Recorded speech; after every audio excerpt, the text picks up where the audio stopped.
दोस्तों नमस्कार, मैं हूं चित्रंजन कुमार और आप देख रहे हैं पब्लिक संदेश। दोस्तों आज मैं आपको एक महत्वपूर्ण खबर दिखाने जा रहा हूं जो बहुजन समाज से जुड़ा हुआ है, जो खास करके बीएसपी में अर्थात बहुजन समाज पार्टी में आस्था और विश्वास रखते हैं, उनके लिए बहुत ही ये दुखदायक खबर है। जो लोग बहुजन समाज पार्टी के कार्यकर्ता हैं, जो बहुजन पार्टी से बिलोंग करते हैं, जो उसके सदस्य हैं, उनके लिए ये खबर निराशाजनक खबर है कि बहुजन समाज पार्टी के राष्ट्रीय कोऑर्डिनेटर आकाश आनंद जी के ऊपर एफआईआर दर्ज कराया गया है।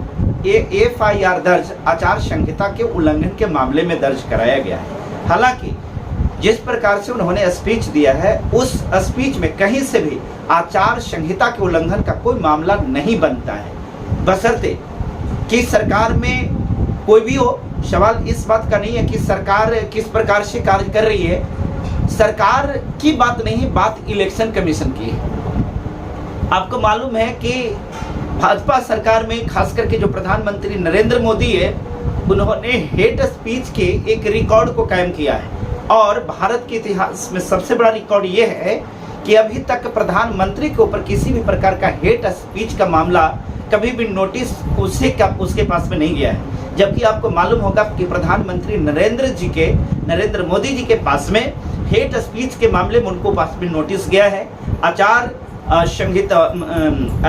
संहिता का उल्लंघन के मामले में। और आपको हम बताते चले कि ये नोटिस जो है बीजेपी के जो अध्यक्ष है, राष्ट्रीय अध्यक्ष नड्डा जी, उनके पास में गया है और उसमें बताया गया है कि आखिर आपके प्रधानमंत्री इस प्रकार के हेट स्पीच क्यों दिए हैं। बात यहाँ पर आकाश आनंद की अगर करें तो आकाश आनंद ने जो भी बातें कही हैं वो बात फैक्ट से जुड़ी हुई है और उससे कहीं भी कोई आचार संहिता का लेना देना नहीं है। फिर भी कुछ ऐसे सेक्शन में उनके ऊपर एफआईआर दर्ज कराया गया है, जिसका बेल की जहाँ तक बात कही जाए तो वो तो थाने से ही बेल मिल जाने वाली बात है, क्योंकि उसमें जो मामला बनाया गया है। लेकिन सवाल इस बात का है कि फिर भी जो भी हो, जब ये आचार संहिता का मामला है ही नहीं तो ये आकाश आनंद के ऊपर इलेक्शन कमीशन एफआईआर करके क्या दर्ज बतलाना चाह रही है। तो हम आपको बताते चलें कि इलेक्शन कमीशन को भी ये बात को पता चला है कि इस बार उत्तर प्रदेश में पूरी रीति के साथ में बहुजन समाज पार्टी अपने दमखम के साथ में चुनाव लड़ते हुए और बीएसपी को भारतीय जनता पार्टी को एक टक्कर देने का काम कर रही है। तो किसी भी सूरत में भाजपा ये नहीं चाहती है कि 2024 में हम कुर्सी को खोएं, क्योंकि आप सबको मालूम है कि उसके साथ में ईडी सीबीआई से लेकर के इलेक्शन कमीशन हर चीज जो है वो सब उसी का है। स्वायत्त संस्थाएं जितने भी अब स्वायत्त नहीं रह गई हैं, बल्कि खास करके भाजपा के अंकुश के अनुसार ही वो काम करती हैं। बहुत सारे ऑर्गेनाइजेशन है, बहुत सारी संस्थाएं हैं और बहुत सारे ऐसे जो यूट्यूबर्स कह सकते हैं, बहुत सारे पॉलिटिकल पार्टीज जो हैं, सब कोई उनके विरुद्ध में है, ये भाजपा के विरुद्ध में है। बावजूद इसके आप देख सकते हैं कि नरेंद्र मोदी और भाजपा की टीम के लोग ने 400 पार का नारा दिया है। आप जरा गौर करके देखिएगा, अगर लगभग 400 पार कहते तो थोड़ा सा लगता कि नहीं भाई, कुछ तो ये हैं जो कि लगभग में आ रहे, अर्थात आंकड़ा इनको सटीक नहीं है। कोई व्यक्ति इस बात को कैसे कह सकता है कि 400 पार करेंगे। ठीक है, कॉन्फिडेंस की भी अगर बात करें तो कोई व्यक्ति एग्जैक्ट कॉन्फिडेंस के बारे में बता सकता है क्या? ऐसा कोई ज्योतिष भी अगर करता है तो उसके अनुसार भी आंकड़ा में कुछ इधर उधर होता है। आप सबको मालूम है कि एग्जिट जो ओपिनियन पोल होता है, इस ओपिनियन पोल में भी बहुत सारे जो पत्रकार होते हैं, उनकी टीम जो होती है जगह जगह पर जा करके और ओपिनियन जो पोल है उसमें किस पक्ष को कितनी सीटें मिलने जा रही है, जब उसको भी बताता है तो उसको भी बताने में वह एक लगभग आंकड़ा बताता है कि इतना से इतना मिल सकता है। लेकिन ये जो है भाजपा में, बीजेपी में ऐसे कौन बैठे हुए हैं, ऐसे कौन ज्योतिष बैठे हुए हैं, ऐसे कौन कैलकुलेटर है जो इनको एकदम एग्जैक्ट बता दिया है कि हम 400 पार करेंगे। तो आप स्पष्ट तौर पर जान लीजिए कि ये केन प्रकारेण इससे सत्ता में आना है और सत्ता में आने के लिए ये कुछ भी कर सकते हैं। इसलिए कुछ भी का सेंस मेरा है कि अगर इनको सत्ता में आना है तो अपने लोगों की हत्या, फौजियों की, आर्मी को, सैनिकों की, सोल्जर्स की हत्या, या फिर देश में आग लगाना, देश में दंगा कराना, देश में हिंदू मुस्लिम कराना, इस प्रकार के हथकंडे अपनाना ये भाजपा के लिए बहुत आसान है। अभी क्योंकि बहुजन समाज पार्टी से भाजपा पूरी रीति के साथ में यूपी में डरी हुई है, इसलिए आकाश आनंद को, क्योंकि भाजपा को ऐसा लगता है कि आकाश आनंद जो है अपरिपक्व नेता है और उसे ऐसा लगता है कि इस प्रकार के एफआईआर करने के बाद में वो डर जाएंगे। लेकिन आकाश आनंद ने इस मामले में कहा है कि जितना चाहे जोर लगाना है लगा लो, हम न तो डरने वाले हैं और न झुकने वाले हैं।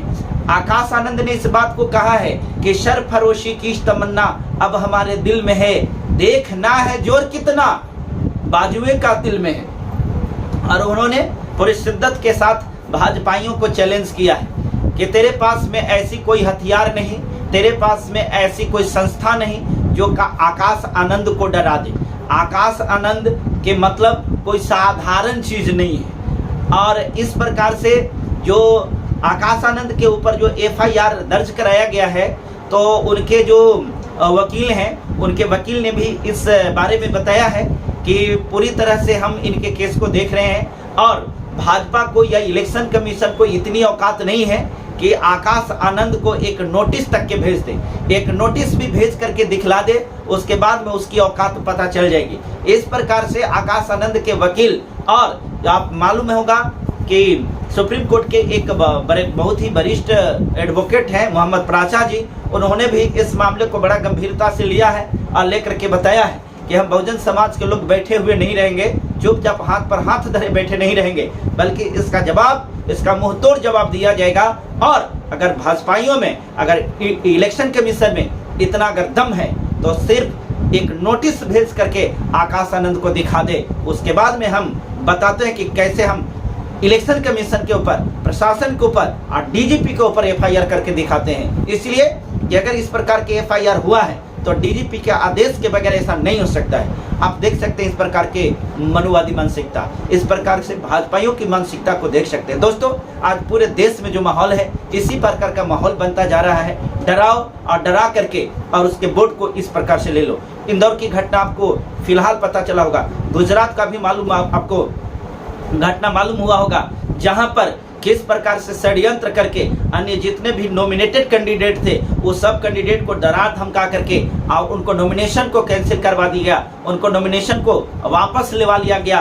और सिर्फ निर्विरोध कह सकते हैं कि गुजरात में एक जो विधायक है, बिल्कुल पूरी तरह से निर्विरोध, विधायक की बात नहीं, हम सांसद की बात कर रहे हैं कि निर्विरोध जो है वहां से ये एमएलए चुने गए हैं। उस प्रकार की घटना इंदौर में भी फिलहाल घटी है, जहां पर भी इसी प्रकार की तिकड़म रची गई है। दोस्तों, आप सबको पता होना चाहिए कि भाजपा जो है बस सिर्फ इतना चाहती है कि अभी तक तो आप चुनाव लड़ भी रहे थे, अभी तक तो लोकतांत्रिक अधिकार आप हासिल कर रहे थे, लेकिन ये भाजपा जब 2024 में चुनाव जीत जाएगी, हालांकि चुनाव जीतने वाली नहीं है, ये बात स्पष्ट आपको बता दें। अगर किसी की मानसिकता ऐसी बन रही है कि भाजपा जीत जाएगी, तो आप एक बात को दिमाग में बैठा लीजिए, भाजपा इस बार बुरी तरह से हारने जा रही है। जहां पर 2 फेज की इलेक्शन हुई है, दोनों फेज के इलेक्शन में जैसा कि खबरें आ रही है, इनकी खटिया खड़ी हो चुकी है और ये 400 पार तो छोड़ दीजिए, 200 पार भी जाने में इनको दम फूलने वाली है।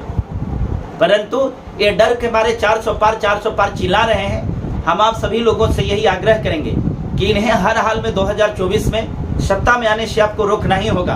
और किसी भी प्रकार से अगर ये सत्ता में आ गए तो एक बात को जान लीजिएगा कि 1 नेशन तो होगा, लेकिन नो इलेक्शन होगा। इसके बाद कोई इलेक्शन नहीं हो पाएगी। जैसा कि मैं एग्जांपल दिया हूं, आप और न्यूज को खंगाल लीजिएगा, गुजरात में किस प्रकार से हुआ, इंदौर में किस प्रकार से हुआ और अन्य जगहों पर भी इस प्रकार की कार्यों की शुरुआत हो गई है। यही चीज पूरे देश में लागू हो जाएगा, जहां पर कोई भी कैंडिडेट खड़ा तो होगा, लेकिन उसके नॉमिनेशन को या तो कैंसिल करा दिया जाएगा या फिर उनके नॉमिनेशन को वापस लेने के लिए मजबूर किया जाएगा। आपको बता दें, बिहार में भी इस प्रकार की चीजें हुई हैं। बिहार के गया, नवादा, औरंगाबाद, ये 3 विधानसभा ऐसे हैं जहां पर बिहार के ही एक नई पार्टी समतामूलक संग्राम दल, जिसके अध्यक्ष मनोज रविदास जी हैं, उनके 3 कैंडिडेट सांसद से प्रत्याशी बने थे, जिसमें गया, नवादा और औरंगाबाद से अपना नॉमिनेशन कराया था।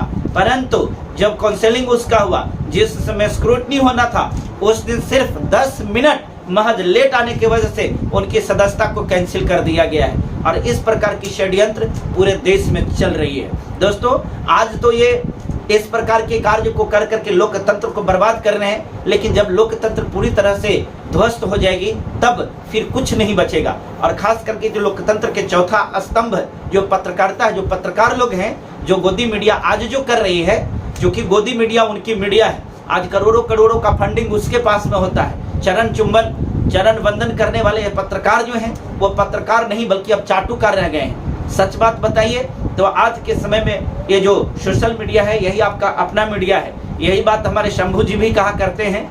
आप लोगों को सबको हम ये बात बता दें कि हकीकत है, सच्चाई है कि आज के समय में सोशल मीडिया ही वो अपना मीडिया है और सही खबरों को देखने के लिए सोशल मीडिया ही आपका मात्र सहारा है। दोस्तों, आप सभी लोगों से मेरा निवेदन है, इस प्रकार की खबरें हम आपके पास तक पहुंचाते रहते हैं। कृपया हमारे चैनल को सब्सक्राइब कर लीजिए और बेल आइकन दबा करके घंटी को एक्टिवेट कर लीजिए और साथ ही साथ इस खबर को जन जन तक पहुंचाने में हमारी मदद कीजिए। और अंत में आप सभी से मेरा निवेदन है कि सच्ची पत्रकारिता के समर्थन में आप अपना सहयोग राशि अवश्य प्रदान करें। आपके एक थोड़ी सी सहयोग से हमारा मनोबल बढ़ता है। अगर आप हमें सहयोग करना चाहते हैं तो यह हमारा स्कैनर है, इसे स्कैन करें जो चितरंजन कुमार के नाम से है और इसे डायरेक्ट हमारे खाते पर भी ट्रांसफर कर सकते हैं। हमारा खाता का डिटेल्स है नाम चितरंजन कुमार, अकाउंट नंबर 50 21 50 45 52 7। जी हाँ, 5021 5045 527। बैंक का नाम है इंडियन बैंक। IFSC कोड है IDIB 000J055। Main branch Jahanabad में पड़ता है। दोस्तों, बहुत बहुत धन्यवाद, आपने हमें सहयोग किया इसके लिए।